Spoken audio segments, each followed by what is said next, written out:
Well, in a reflection of their rapidly growing ties, India and Bangladesh on Thursday sealed 7 agreements to expand cooperation in diverse areas and restored a cross-border rail link which was in operation till 1965.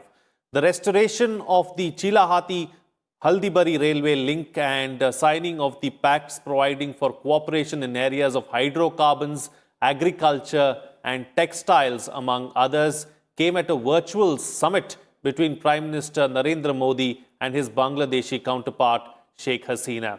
In his initial remarks, Prime Minister Modi said Bangladesh is a key pillar of India's neighborhood-first policy and it has been a key priority for him to strengthen ties between the two countries.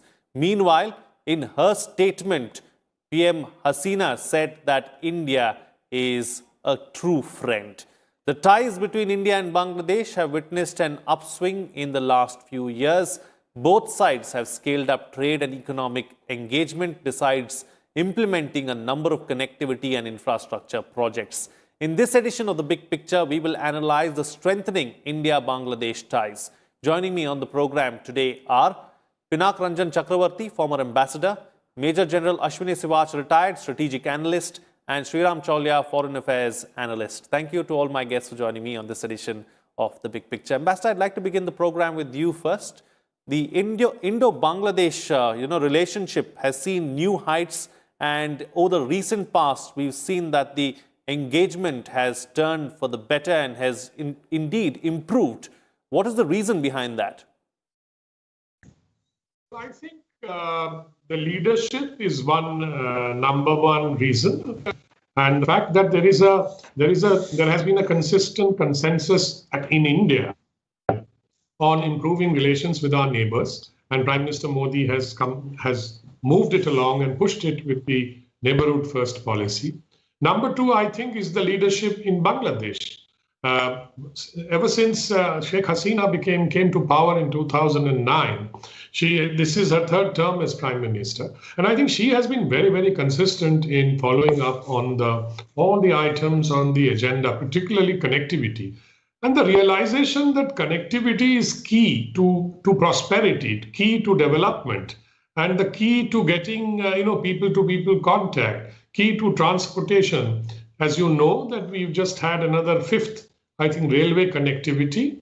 Now, railways mean basically cheaper transport. You can transport, containers. And this is the first one in northern Bengal, where I think that Haldibari and Chilahati will be connected. So goods that are destined for the northern districts and the northern part can be sent via those rail links.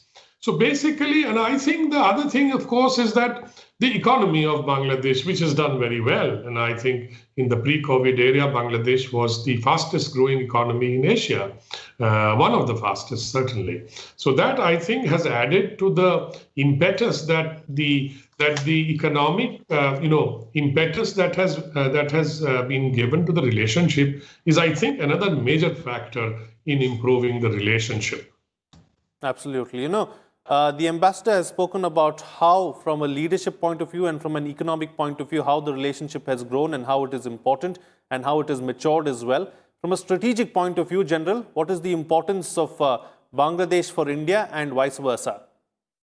Frank, Bangladesh has a very historical relationship with us. It is economical, it's a political, it is geographical, it is religious, it is linguistic. So both the countries were together before 1947. So the fact is that as far as Bangladesh is concerned to India, it is not only very important to us as neighborhood first and active policy, also that it is on the coastline.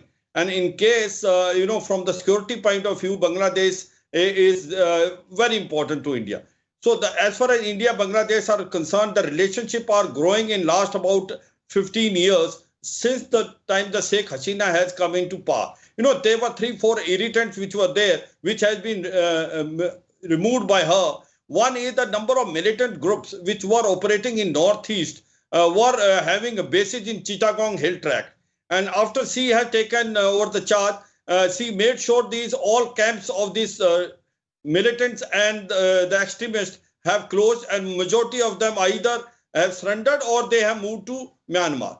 The second thing which is very important is, remember that both the countries have fought together for the independence of Bangladesh in 1971.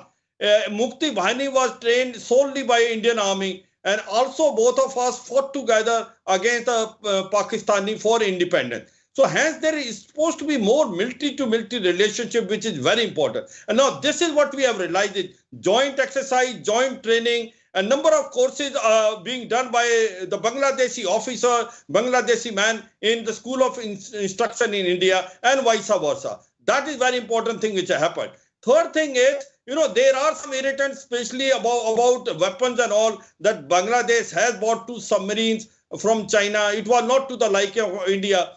Having said so, as on today, I suppose Bangladesh is going for number of weapons from India itself. And that is a very good beginning. They want to have a more military sort of a strategic tie with us.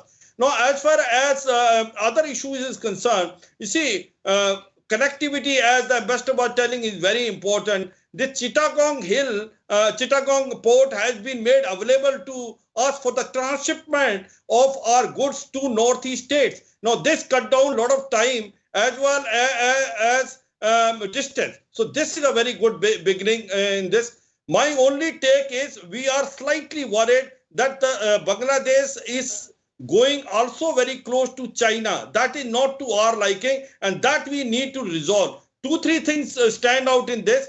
One is that as far as Bangladesh is concerned, it is a part of a Belt Road initiative of China, in which $24 billion has been invested by China for a number of projects, almost about 27 projects. The second thing which is there is that the formal defense pact is between China and Bangladesh.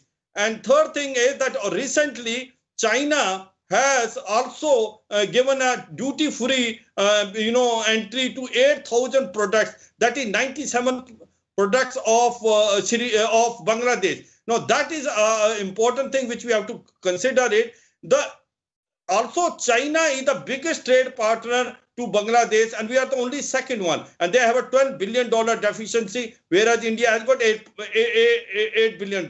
So what I'm trying to convey is we have to be also very vigilant to the fact that the Bangladesh relationship is also growing very fast with China. So we have to make sure as to how do we do it, that the relationship are balanced between China and India. As far as Bangladesh is concerned, it is more tilted toward India in time to come.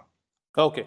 I'll take up this particular aspect a little ahead in the program as well. But, Sriram Chaulia, let's focus on the virtual summit that took place between the prime ministers of both the countries on Thursday. And let's analyze that as well. And what were the key takeaways for you from that? Well, I think, Frank, level of trust between the top leadership is very high. In fact, Prime Minister Modi's point was that from day one, when he took office in 2014, Bangladesh has been a major priority. And in fact, you'll remember that the land boundary dispute that India had with Bangladesh for more than 4 decades was resolved very quickly. Prime Minister Modi famously told Sheikh Hasina, "Aap mujh par bharosa rakhiye." And, he created the consensus within India, especially in the state of West Bengal, to make that happen.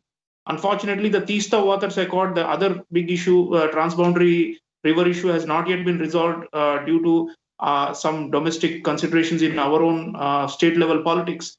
But otherwise, we have been highly generous. We settled the maritime border also, and we conceded some space to Bangladesh. So we showed our strategic generosity.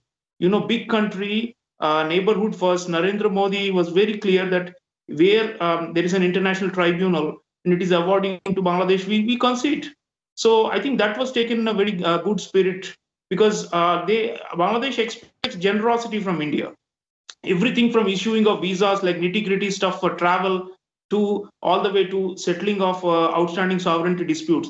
So I think PM was mentioning also today in the summit that Bangladesh has emerged as a major coordinator for us in the SAARC framework. And there, as we know, the SAARC, unfortunately, due to the Pakistani intransigence, has not been really successful. But if you take that out, the SAARC -1, then Bangladesh is the driving force.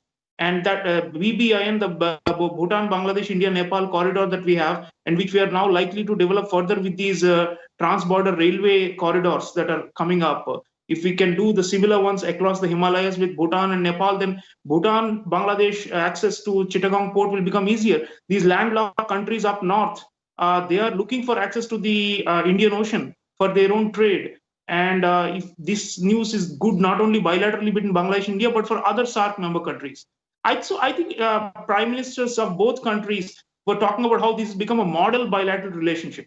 And I think that's something really worth cherishing. And in fact, it could be an example. I mean, people are saying now we have the similar one with Maldives as well.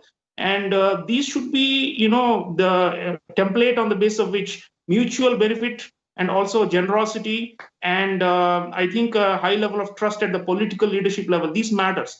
The other thing that caught my mind was, Prime Minister saying that the Serum Institute, our medical diplomacy, our COVID vaccines will be given to Bangladesh on a high priority once these regulatory approvals have come through. And already the Serum Institute in Pune has promised 30 million doses to the partner in Bangladesh called Beximco. So I think this is going to be a huge game changer also, like we've discussed before, because Bangladesh is also being voted by Chinese and other firms because a big country, huge population, large number of people to buy for buying COVID vaccines. But we are going to possibly be the ultimate supporter of this public health initiative in Bangladesh. Textiles, there's an agreement. Textiles matter a lot for Bangladesh. So I think whatever matters for Bangladesh, we have been delivering. There was some irritant, some people in the right, in the fundamentalists in Bangladesh saying that India is becoming anti-Muslim after the CAA agitation and all. But frankly, Sheikh Hasina never bought into that. And I don't think that has ever interrupted the ties. And the point is that it still remains a very, very friendly border. One Sheikh Hasina advisor once said, Bangladesh and India are like one space with a border to manage. They're not two different countries. That's the level of integration we are seeing today. And that's why I'm saying it's something to cherish and build upon. If we can do this similarly with all the other smaller countries, we can leave aside Pakistan and move forward through regional integration. Absolutely. Absolutely. All right. Couple of aspects to take forward with you, Ambassador. One, of course, is the China angle. And the second one, of course, is how do we see more integration in the region? Let us firstly be realistic that with China's footprint growing, and China as a big power will try to do things that, and particularly at a time when our relations have reached, a very, very low level in the sense the trust has disappeared. So I think China will try to do it. And smaller countries generally tend to balance between bigger countries, a pair of bigger countries or 3 countries. So I think this is a natural phenomena in international relations, and one should not get, particularly upset about it. And I think this is going to happen. What we have to do is to manage it in the sense that Bangladesh must realize that there are limits to cooperation with China, particularly when it comes to India's national security. And I think that is well realized. And I think those understandings have been reached already with Bangladesh. You will notice that the defense minister of China, who was visiting Nepal and then visited Pakistan, was also supposed to visit Bangladesh. But it was suddenly cancelled. So there are some things that the Chinese wanted and Bangladesh was not willing to give with an eye towards India. I think one can deduce this from this kind of cancellation. So I think what is required, of course, economic side, Bangladesh has made it very clear that they are going to become part of BRI, and they expect, and they have said, Sheikh Hasina has also said, that we regard both China and India as our development partners. But she also added a caveat there, saying that our relations with India is far more organic.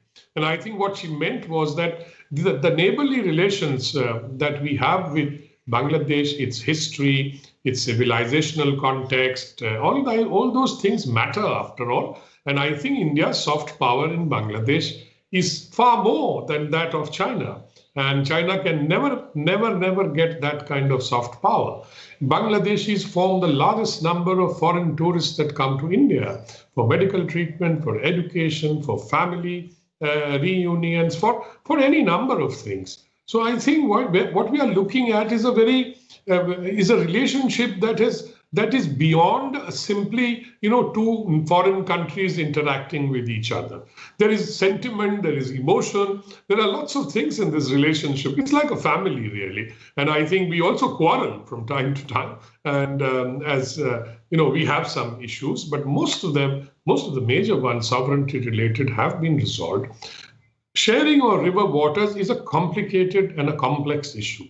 It is not that simple that there is X amount of water and Y amount has to go to Bangladesh.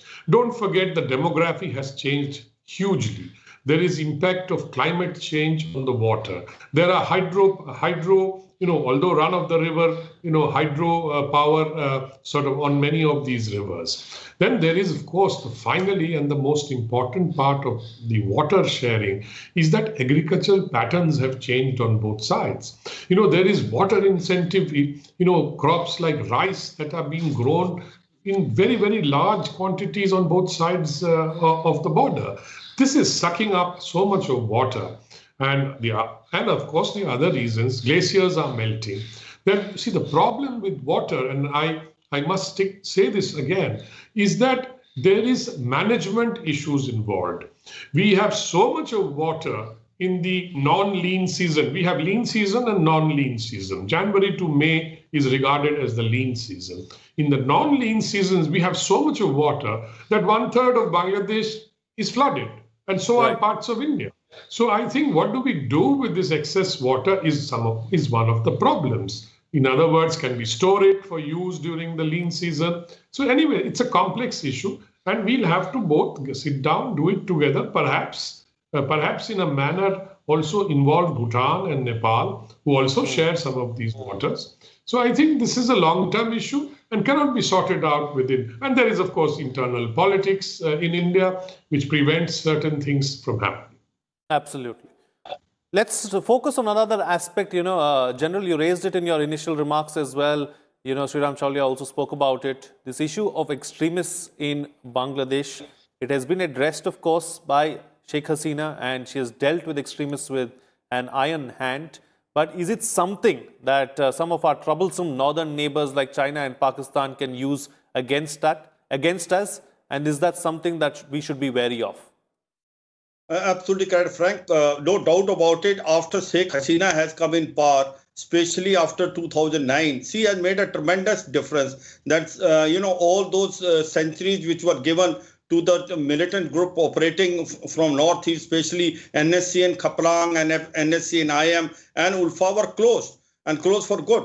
And the second thing which is very important as far as Bangladesh is concerned, this Jamaat-e-Islami Bangladesh, which was the one which was involved in atrocities, rape and murder, along with the Pakistan army in 1971 war. Majority of these chaps were executed by Sheikh Hasina, which was not liking to the Pakistan. But they were executed, and now what is happening is the Jamaat-e-Islami, whatever the base it is there, the ISI is trying to woo them and trying to have a foothold in Bangladesh. In case the ISI has a foothold in Bangladesh, that is against the security of India, and from there they can operate not only in the northeast of India, in the rest of the part of India also. Therefore, that is a cause of concern as far as India is concerned. The third thing is Rohingyas. You remember that more than 10 lakh Rohingyas have come from Myanmar and settled down in Cox's Bazar in Bangladesh.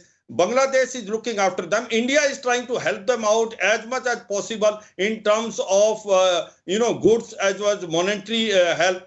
But, and we are also constructing now, they're building in Rakhine province once they have to go back. The point is, the longer the Rohingya stays in Bangladesh, they are also a security risk. The reason is because they are a vulnerable population which can be radicalized by the ISI and can be utilized against India. And there have been instances where Rohingyas are trying to be pushed inside India, but they have not been successful so far. So the Rohingya issue must be resolved at the earliest, and India must help Bangladesh in terms of getting this resolved through Myanmar, because they need to go back to Rakhine. So that is another thing which is very important between India and Bangladesh.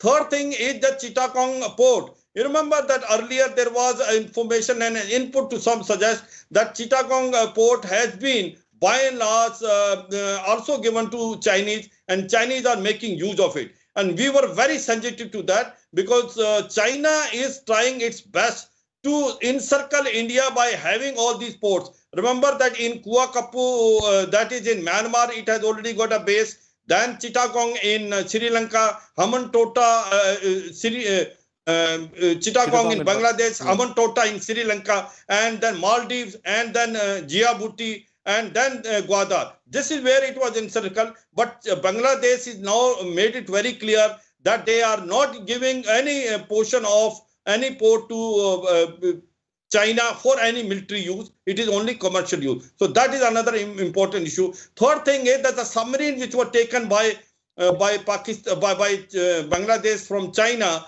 now we want that most of the majority of the defense equipment must be taken from India. We are capable of giving them. You know, the guns which are there, we can also give them now BrahMos guns. We can also make ship for them, which we have already told to Bangladesh. The India can make an indigenous ship and can give to Bangladesh to their requirement. So this is also being now understood. But as far as Pakistan is concerned, Pakistan of late is trying to move Bangladesh for anti-India sentiment. At the same time, Pakistan ISI is trying to get a foothold in Bangladesh so that it can spread the militancy in Northeast along with the China. So that is a sort of a concern for us. But overall, what is happening is that the present government, the present administration of Bangladesh is very, very close to India. They are now addressing all the security issues. And in fact, they have said that all those amicable elements which are within India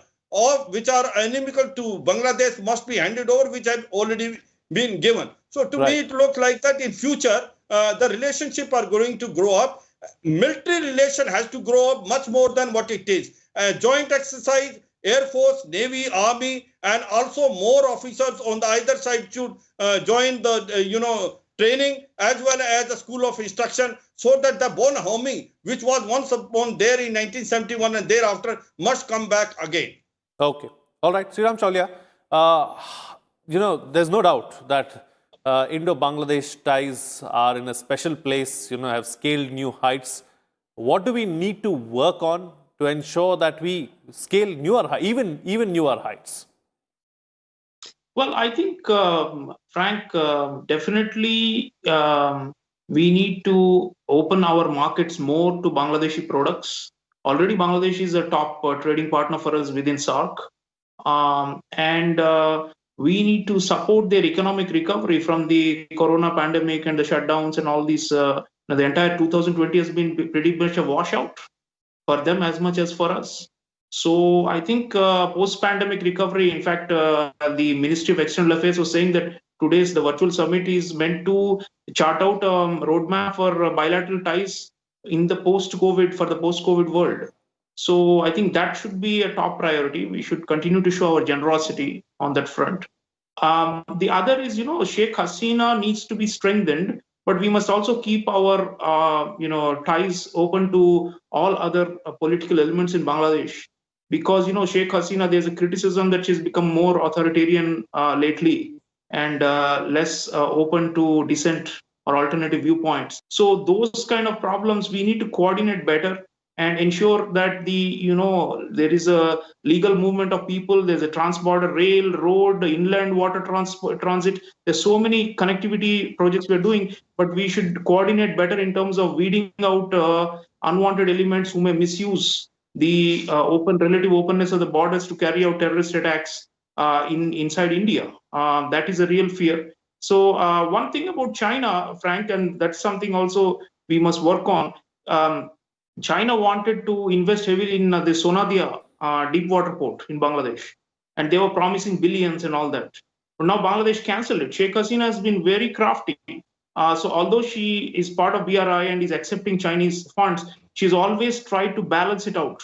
And now the Bangladesh government says that they'll go ahead with a Japan-supported, Japan-financed Matabari port, deep seaport closer to the old Sonadia location. Now that is something that's very interesting for us because Japan is also very big player now in the infrastructure development of India's northeast. So in terms of our Act East policy, teaming up with Japan will bring a lot of dividends for a country like Bangladesh. Bangladesh is still classified as a LDC, least developed country, and it will take at least 4 or 5 more years of rapid growth. It's been doing very impressively. So for it to reach the middle income category, it will need a lot of help from outside players. And while India may not be financially, we don't have as much deep pockets, Japan can help. And Japan and India are part of the Asia-Africa growth corridor, which is supposed to encompass Bangladesh. Right. So these are the things. So the Chinese have BRI, but if we really develop these other alternative connectivity projects, especially in partnership with Japan, the Bangladesh will be very happy because Bangladesh wants alternatives, and they say it openly. They're not even subtle about it. The Chinese are, coming down with lots of checkbooks to open and to write and throw at their faces. But Sheikh Hasina knows her sovereignty, the democracy, the very identity of Bangladesh as a secular and moderate country hinges on push and keeping the Sino-Pakistan axis away, because otherwise she herself could be toppled. So I think she needs India, but she needs other players. So we must engage even with the US